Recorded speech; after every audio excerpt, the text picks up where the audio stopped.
Welcome to The World Today. I'm Sana Makbool, and in today's show we will be talking about the recent happening at by the Speaker, Deputy Speaker, National Assembly, Mr. Qasim Suri, who was interrupted by the Indian delegates at the Sustainable Development Goals Summit on Sunday. And the issue, of course, that was raised by him was that of Kashmir, and he was indeed interrupted by the Indian delegates, saying that this forum is for the SDGs and not for the Kashmir issue at hand. We'll talk more about this discussion that happened at this summit, and of course the Kashmir situation in general, and what stances have been coming out from the Indian side so far.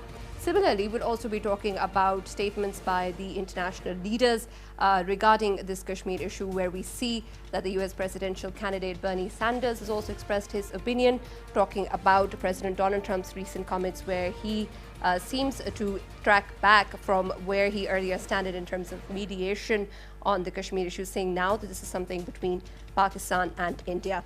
So we'll take a look at the general situation in Kashmir, and we will also be taking a look at the Afghanistan peace deal that apparently is supposed to be on the verge, according to Zalmay Khalilzad, and we'll see exactly what that means and whether or not that means a serious peace solution for Afghanistan. To talk more about this, we have with us in our studios our respected guests. So let me first introduce Brigadier Retired Mr. Shahid Jagir, who's a senior analyst. Thank you for joining us today, sir. And we also have senior journalist, who is Mr. Raja Faisal. Thank you for being with us today, sir. Well, starting about the topic on Kashmir, Brigadier Saab, we saw what happened at the SDGs summit. How do you see Indian responses so far, saying that this is a bilateral issue and not something to be discussed at this forum? Thank you very much, Sana. First, the Indians, the political pressure of the world which is mounting on Indians, probably they were not expecting this thing, and it is now coming from all sides. At least the people are talking about it. So what happened in the SAARC conference was very undiplomatic on the part of the Indians. When there is a representative who is speaking, at least he should be allowed to speak, and you can give the response afterward. Secondly, as far as the Kashmir is concerned, today almost a month is about to on the lockdown which has been there on the Indians. There is no official news coming from the Kashmir itself. Even Indian opposition is not allowed to go to the Kashmir. Rajiv Gandhi and his other members of the parliament, they were detained at the Srinagar airport and were not allowed to go ahead. Although the reports are very, very grim what are coming from the Indian occupied Kashmir, the people are tortured, pellet guns are very frequently being used, women are raped, there is lot of detention without any reason.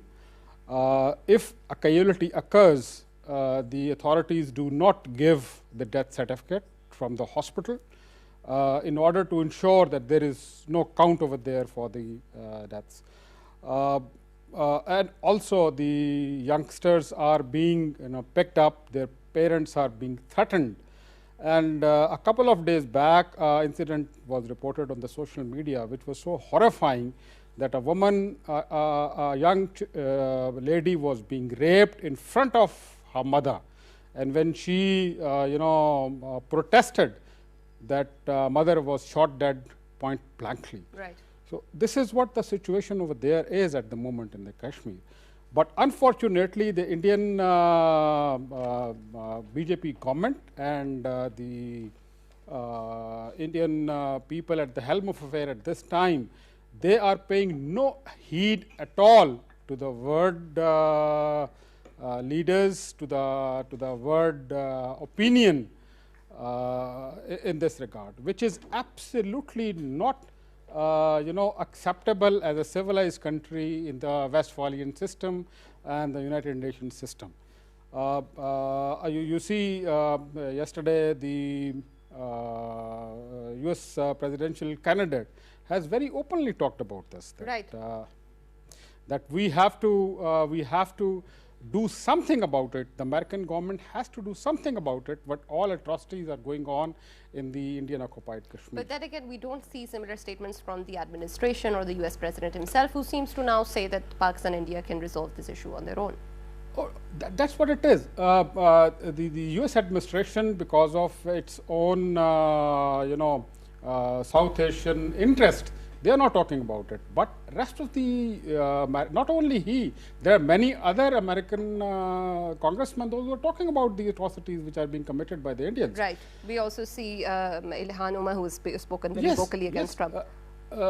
Then the Indian opposition is talking about, Yesterday there was an interview of ex-Prime Minister Manmohan Singh that this radical approach of the BJP government is, affecting the economy of the country.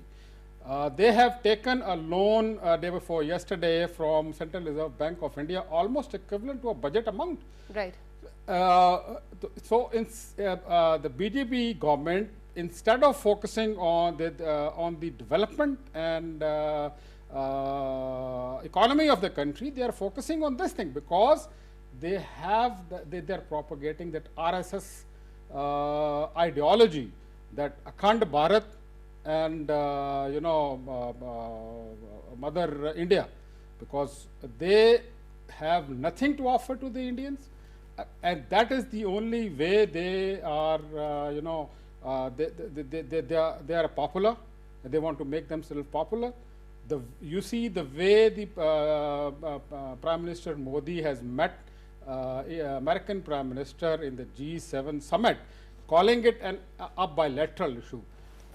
Now this issue is no more bilateral because it's a human rights issue. Yes, People but we are being see that killed. the Indian stance is completely different. That I'd like to include Mr. Faisal in the discussion as well. Mr. Faisal, we see that even though it has been extremely clear now to most of the international community that what is going on in Kashmir, especially with reference to the human rights violations there, is just not acceptable. But then we see statements by India. We saw it in the SDG summit. We saw it from the Premier himself, Modi, who has again reiterated that this is a bilateral issue or an internal matter of India. And it seems that this stance is not going away. Well, that's what I was about to, add into this. That what we have seen in the recent past is that the Indians, they had, developed a habit of calling the Kashmir issue as their internal issue, rather than they didn't even call it a bilateral issue. And now I think this is a major success of Pakistan, that Pakistan has not only changed it from whatever they've been, claiming that it's an internal issue, Pakistan has successfully changed it into a bilateral issue. Not only that, but Pakistan has actually taken that issue to an international level in such a magnitude that whatever we have seen in recent days, that Indians, they are reacting to it. And I think the full credit must go to Prime Minister of Pakistan, that the way he has actually came forward and exposed Indians after the illegal annexation of Kashmir, whatever India did in Kashmir, and the imposition of a high number of active troops in there. It's a warlike situation in Kashmir right now, and of course the world, it is seeing it, and they know what what kind of outcome could be coming out of Kashmir once all of the things are stabilized back in Kashmir. But until then, they don't know what's going on in Kashmir. Why? Because media is not allowed to enter in there. Even their own media is not getting a reach. And the media which is getting a reach to Kashmir, it's a cherry-picked media which is funded by RAW, which is controlled by RAW, and of course whatever they would be wanting them to put forward or them to bring forward in terms of news, that would be considered as news, and right, world is not accepting that. And okay. I think this is a success of Pakistan, and the recent step by Prime Minister of appealing whole Pakistan to come out on Friday, that has created an impact, that has created an impact in this way that the world is actually accepting this, that Pakistan is the country which is wanting a peaceful solution, whereas Indians, they are being the main aggressors between in this bilateral issue. Right. When you talk about how information that comes out of Kashmir is also filtered by the Indian officials, do you think that reports such as those by the Association of the Parents of Disappeared Persons, we saw this 560-page long report that is, I think, come out today, in which the torture that is being inflicted upon civilians has been shown quite significantly. And then we also see that the team of Indian doctors went and sort of highlighted the situation, the medical situation in the area. Do you think these reports have any value to the international community then when you say that information coming out is filtered? It has a huge value. Why? The evidence we have is that Senator Bernie Sanders, he has actually mentioned the doctors as well. Yeah. He has mentioned them reports as well. Yeah. And this is the value of that. And I think Bernie Sanders, we must appreciate that, as always, I mean, he has a habit of coming forward and condemning what needs to be condemned. And this time around, he has condemned fully and with open words, no hiding, no diplomatic words he used. He straight away used what the truth was. And I think this was need of the hour, that the leaders like Bernie Sanders, who has a reach throughout the world, I mean, people throughout the world, they listen to him. Right. And these sort of people, when they highlight these kind of issues, it is very important for people of Kashmir, it is very important for people of Pakistan, and I must say people of India as well. Why? Because the mad doctrine of Modi and RSS, it is actually taking both of the countries, people of both of the countries, into a disaster. And world must act before something happens in this region. Right. Okay. So if we take it this way, that the opinions of world leaders such as Bernie Sanders have a certain influence and impact on the international population, and they're highlighting the issue. But then when we see the U.S. president or the U.S. administration taking a different sort of stance, how do we push for a more active U.S. role in terms of resolving the Kashmir issue, or if not that, then just highlighting the human atrocities there? I mean, so far we have not really heard something very definite from Trump against Indian atrocities. Look, whatever Prime Minister has done diplomatically, as my colleague has said, is wonderful. It has not been done in the past. Now, the important thing is to move ahead, keep this pressure on. Now, most important and the thing is that the media must play a very, very important role, because it forms the opinion of the public, irrespective of whatever the government's aim and objectives are of a country. It is the media, it's the people, and especially in the European countries and the America, the voice of the peoples carry a lot of weightage. Right. For that, we have to go aggressive in our approach and you know, work on the gains we have done so far, where the American senators, the OIC, European people, they are all talking, you know, although with a very low tone at the moment. Right. But a time is going to come that when they will see what is happening over there, and especially the world is fighting to get rid of the terrorism from the last 4 decades. Now, what happens if this radicalization policy of Modi spreads all over India?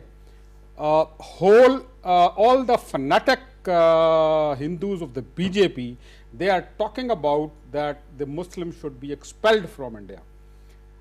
You see, in Assam, the census were done, and thousands of people have been set aside. Now they are left with no identity at all.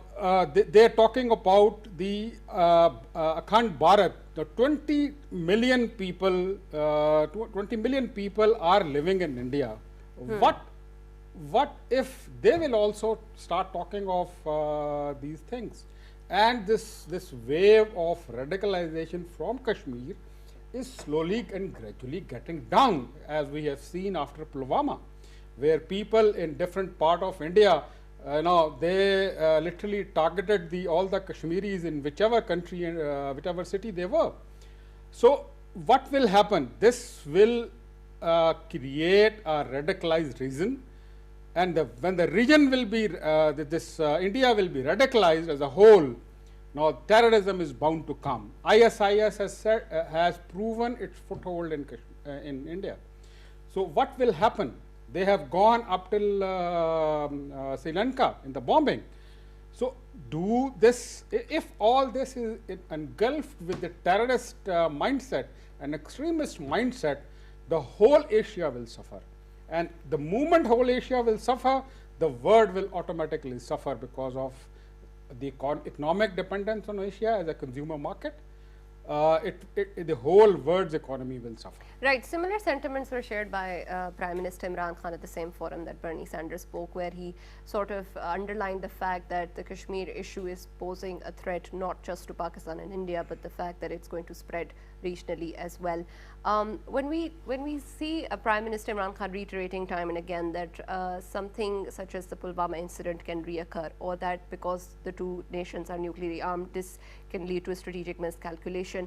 How significant do you think this threat is to Pakistan, and is it being taken seriously?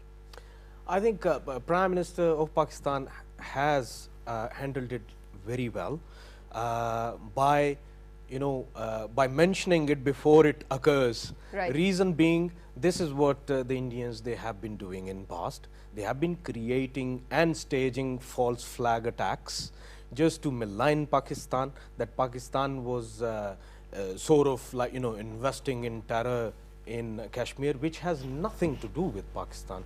Whatever is happening in Indian occupied Kashmir, it has everything to do with the freedom struggle. Youth of Kashmir, they know it very well, that they have to come out and speak for their own freedom. And once they realized that the verbal chants are not good enough and we have to take the arms up against the tyrant India to seek freedom, and I believe calling the foul shots or hawks calls that Pakistan is staging something in there, this is not the case. I mean, I have recently visited Kashmir. Okay. We were earlier talking about that they are sending only a few journalists, which are cherry-picked journalists, their favored journalists. I've been there. I haven't been stopped by anyone. And I have actually asked quite a few people that what happens when the shelling starts from the other side. The reason why the appropriate shelling is not answered by Pakistan is that Pakistan's army is calculatingly doing it. If there is a fear of collateral damage on the other side, they avoid it. Sure. Reason being, for Pakistan army, Kashmiris on the other side of the border and Kashmiris on this side both of the border, are important. they are both important. So this is the reason that Pakistan's army has to be very careful, and Pakistan has to be very careful in that sense, that they are not thinking about any collateral damage. They don't want to hurt people. Whereas Indians, they are constantly doing it. Why? Because neither the Kashmiris on the other side of the border are important to them, nor the Kashmiris on this side. Reason being, wherever the Kashmiris are killed or getting martyred, they are not bothered about it. And I think world is watching that. United Nations like offices in Muzaffarabad, they know about these things. Right. And appropriate forums are being used to discuss that. So I think it's going along very well now. Okay, when we look at the Prime Minister's address once again, we also see something that you earlier mentioned as well, that the RSS ideology is having an impact not just on Kashmir or on India and Pakistan's bilateral relations, but within India itself. And it's also a threat to the Muslim minorities as well as other religious minorities, especially when we see Assam situation in India. How do you see the fact that this ideology that is being followed by the Modi's government is going to have an impact within India itself, and is that going to change the public opinion there regarding Kashmir? Look, Nusana, there are 20 insurgencies going on in India other than Kashmir. The second thing is that there are many other states in India like UP, Assam and others which are bounded by particular regulations as is Kashmir. Now, they are also afraid that if this can happen in Kashmir, next is our turn. So, they are also worried. The Muslims are particularly worried. It's not the Muslims, the Christians are also worried. Now, there have been massacres of Christians by the Hindus, fanatics in the past. The gangs of RSS people with brown dress they wear is the brown short and the black headscarf. Though they are moving around in the India. You see even the very liberal Indian film industry, Muslim actors are being threatened for any statement which is pro-Pakistani and pro-Kashmiris. Right. So this atmosphere, if it will keep on prevailing, and as I quote from the book of Nelson Mandela, which is known as the freedom fighter of 21st century, he said, when a law-abiding person, if denied the right to live according to the civilized conditions and all, he is bound to pick up arms. As my colleague has said, any child, any grown-up child, teenager in front of whom his mother or his sister is raped, he will have that mental effect on his mind. Sure.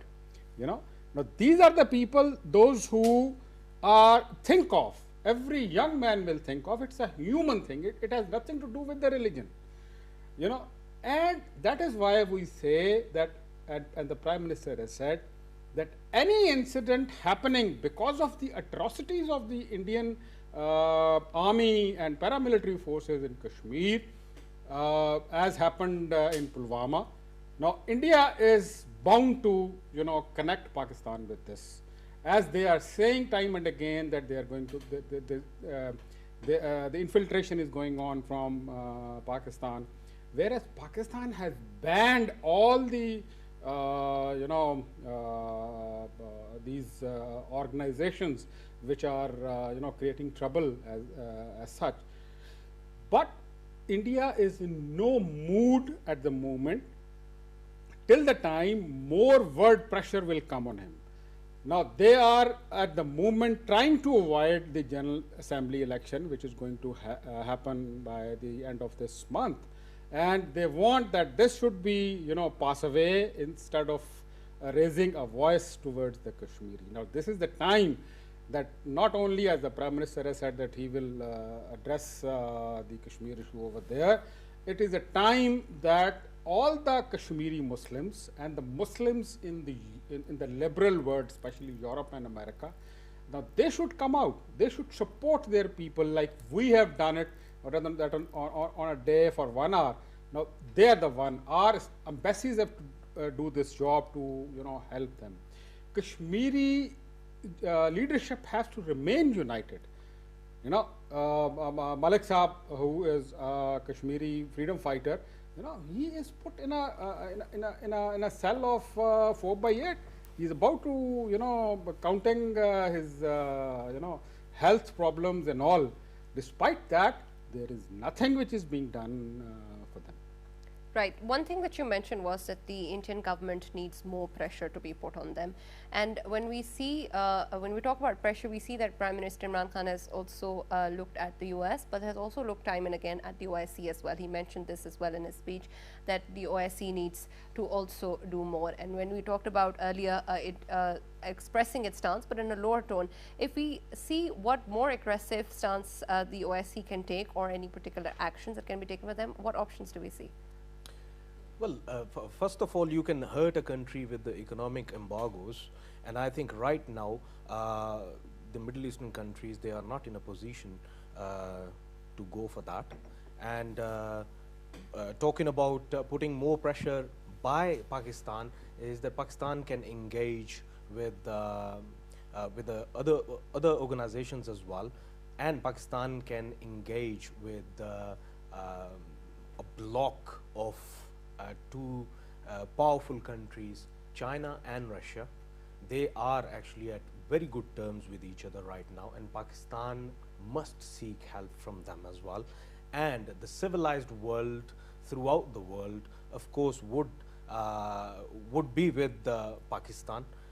Reason being, Pakistan's case is a very strong case, and Bagheri Saab has rightly pointed out that there are certain issues with India right now. They are self-created issues, and the very important issue which I would like to highlight here is of Khalistan. 1984, what we saw was the Golden Temple. It happens, massacre of Golden Temple. Jarnail Singh Bhindranwala, he was murdered there, and we saw riots after that, and thousands of Sikh, they were slaughtered in the streets of Delhi, in the streets of Amritsar, you know. So we have to keep that in mind, and Khalistan right now is becoming another issue which is going to be unhandleable by the Indians.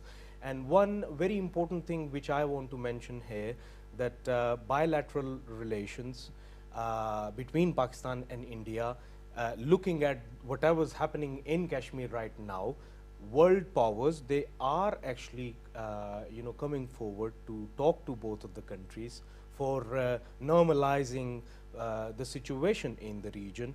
But Pakistan would have a stance in which Pakistan would demand that India must go back to its position which it was before Article 370 imposition.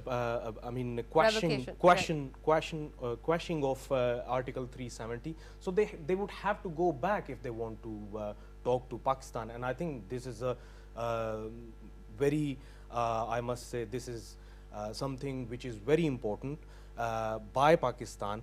Pakistan is ready to talk, but on the certain demands which Pakistan would be making to India. And if India says no to that, then of course Pakistan would not be talking to India.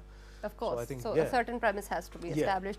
When we see that this issue is going to be raised at the United Nations General Assembly, we earlier saw that a good achievement by Pakistan was witnessed when we see that the UN Security Council session was held on Kashmir. Do we hope to see a more tangible achievement by the discussion on this issue in the UN General Assembly?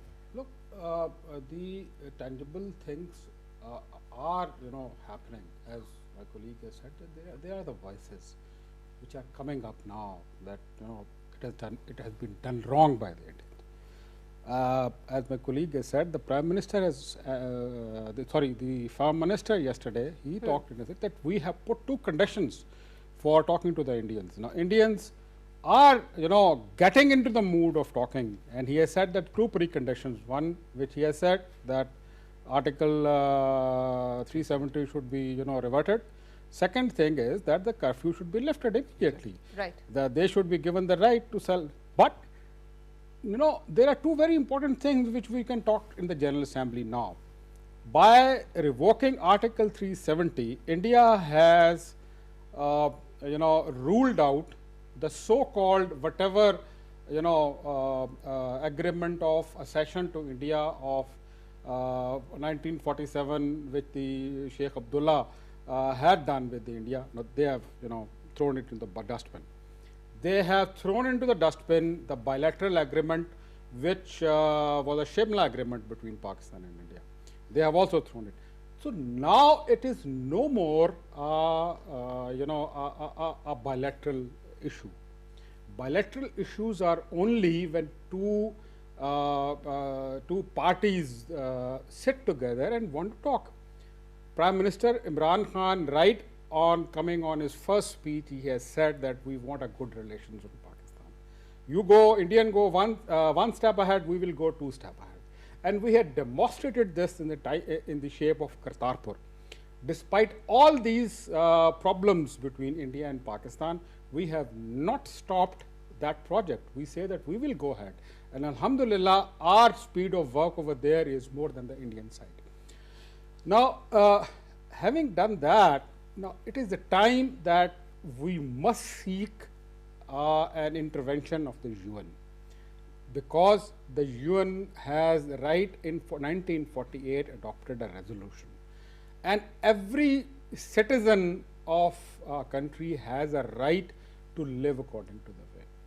Historically speaking, the Mountbatten also said to the Raja that when he sent a letter for a session to India, he said that if I correctly remember the words, the British government accept your letter, but it is advised to you, the word these were, and suggested to you, the moment the situation gets calmed, the people of the Kashmir should be given the right of self-determination by asking their opinion that which side they want to agree.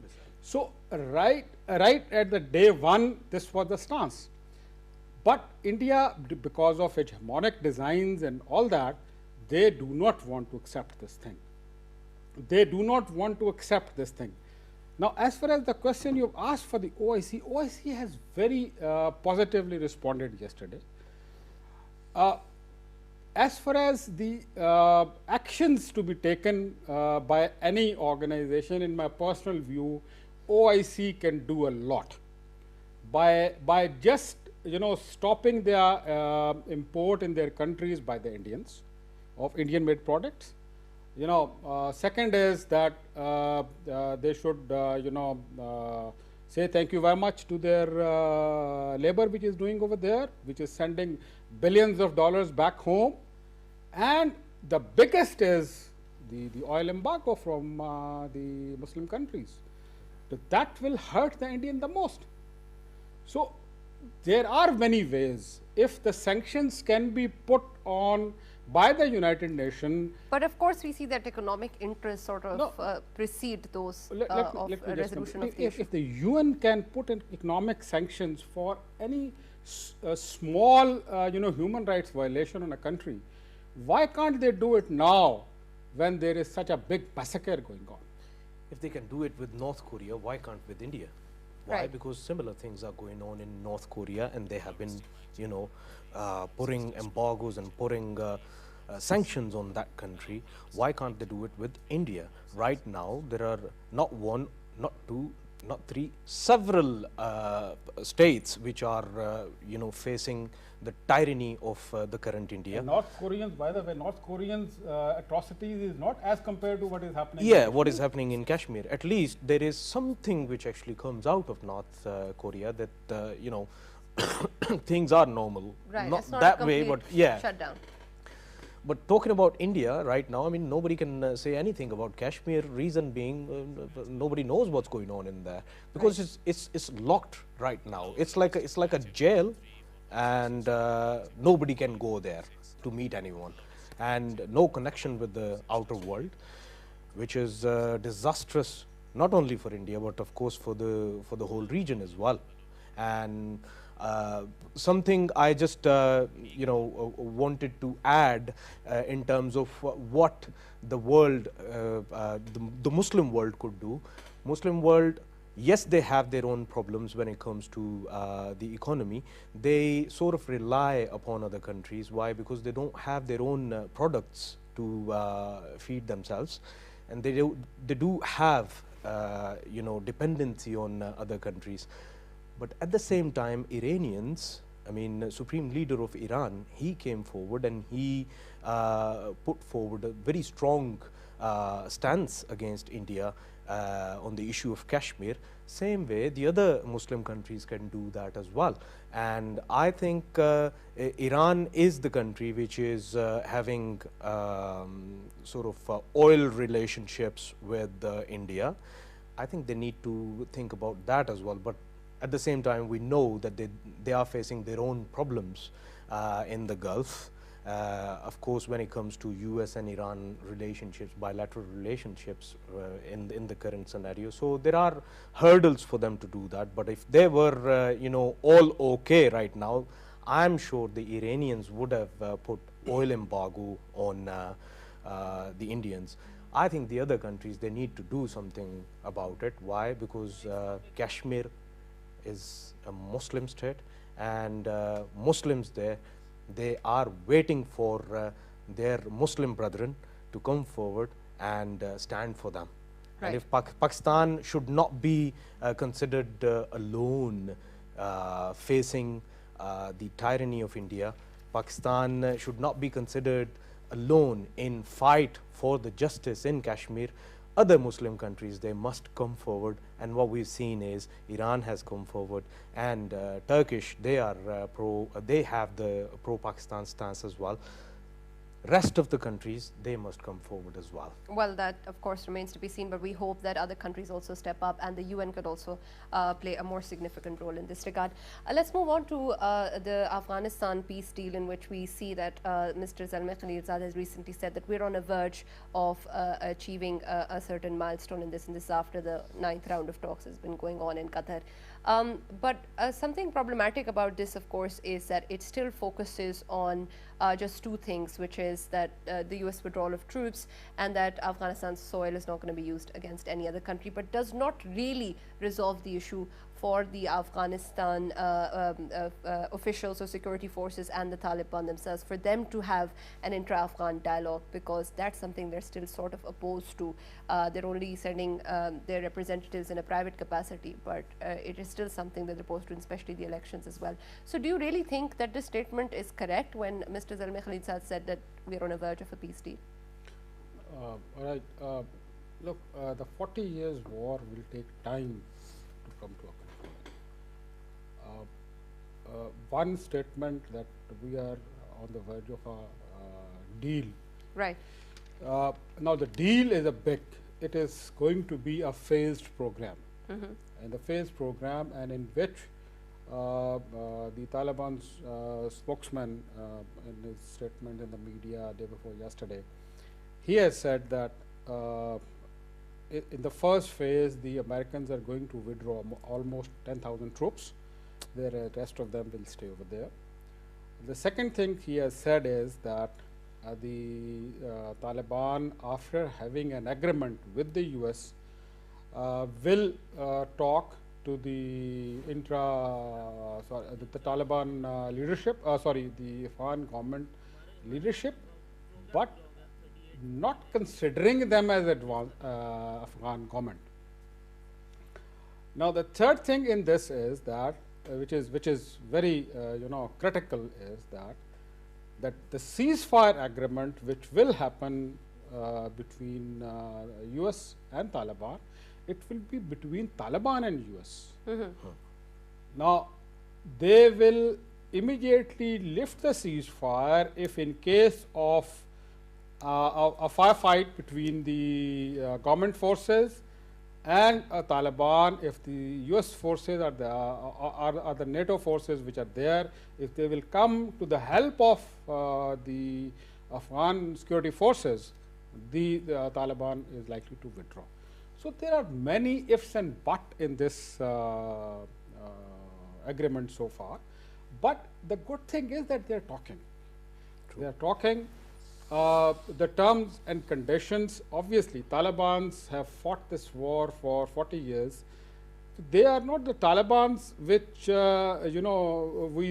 which the world has seen in 90s. Right. They have learned the lesson. They have diplomatic people also. They have also said that the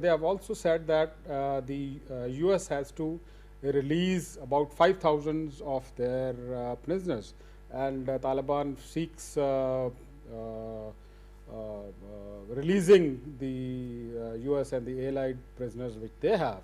But at the same time, they have also said that the Afghan government people which have been, taken as prisoners, their cases are there under the Afghan Shura, and probably they will not be given back to as a prisoner exchange. So I think, in my personal view, the homework, the steps are in the right direction. It will take some time to move forward. They have also said that we will not participate in the presidential election, and in a very mild and diplomatic word, that they have also said words to the fact that we will see how the presidential election will happen. Exactly. So all these things as a whole seems to be still very dark, but there is one hope which is a light at the end of the tunnel, that they are sitting together, they are talking about it, and both parties want a solution. Right. Okay. So when we see that at least the Taliban seem to be coming to the table, but then we also see the Taliban fighters have recently attacked Pul-e Khumri, and there is fighting that has been going on between the security force and Taliban. So we see both of that. We also see they have a vast land that they have also still have influence over. When we look at both of these things, with them being willing to go towards a political solution, and then them also causing disruptions, and then of course, as Brigadier Saab said regarding the elections, are you also hopeful for any intra-Afghan dialogue in the future? Because perhaps a US-Afghanistan Taliban ceasefire is something that we are able to achieve, but then the next step is far more important. Throughout the world, every conflict ends at peace, and the world must come forward and to bring that peace sooner rather later. What I have seen in whatever's going on in Afghanistan is Zalmay Khalilzad. He is considered as a seasoned diplomat who has a very good record of diplomacy, and he is trying his hard to bring that peace sooner rather later. Reason being, this is a sort of the case for him. Whenever Zalmay Khalilzad would be remembered in the books of the history, he would be remembered for Afghan peace deal. Right. So this is very important for him. There were certain issues. First of all, Taliban do not recognize the current setup, the government. Reason being, they openly say it, that they were the ones who were airdropped by the C-130s of the Americans. Sure. And they were the ones who actually landed at the Bagram Air Base. And at once they land in Kabul, and they start holding the offices. So they do not have the legitimate power behind them. Taliban are right about it, and what I have gone through one of the spokesperson of the Taliban. He has said it, that he was jubilant enough, and I think he has every right to be. Reason being, this is their success, and Zalmay Khalilzad is jubilant enough as well. There were certain issues they thought that they were important to talk with the Taliban, especially when it comes to women empowerment in the Afghanistan post-withdrawal, US withdrawal. And the other thing is the education of the females and human rights. To some extent, with the time, the Afghan Taliban, they have realized that for a healthy society, right, these sort of things, they are very important.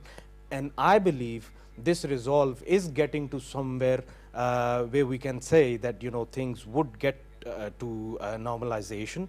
The issue about the current setup, Right. they, they will not be having any sort of setup, and their chunk in the administration would be very less. All right, thank you. Of course, we hope that we can achieve a significant peace deal for Afghanistan, which is obviously of much importance to us as well. Thank you very much, gentlemen, for being with us today. Well, that was the conversation that you heard on this note. We're going to say goodbye, and we're going to see you tomorrow once again. Thank you for watching.